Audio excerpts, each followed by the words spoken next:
בוקר טוב חברים! מה העניינים? אחלה.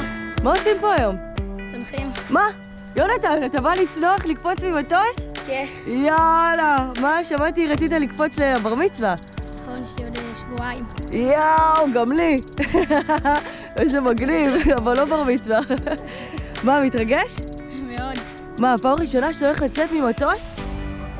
המטוס תקין. טסתי כבר, אבל עוד לא יצאת. מגניב. אמא, אבא, רוצים לאחל משהו ליונתן, ליום הולדת? צאתך לשלום ושובך לשלום. זה הכי חשוב, חד משמעית. תחייך. מגניב, אמא? תהנה, תגשים את עצמך, תהיה לך כיף, תהנה מהחוויה הזאת. איזה אלופים אתם, איזה כיף. חברים, יונתן, בוא ניפגש איתך באוויר. ביי ביי. אלופים אתם.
יהו! יונתן! מה קורה? איך היה לך? איזה אלוף אתה! המון מזל טוב לבר מצווה שלך! תודה רבה לאיבן! מזל טוב. טירוף, אה? יונתן, תודה רבה לך שחגגת איתנו את הבר מצווה שלך בקיבוץ שומרת בצנחניה! ביי ביי! תודה רבה לאיבן!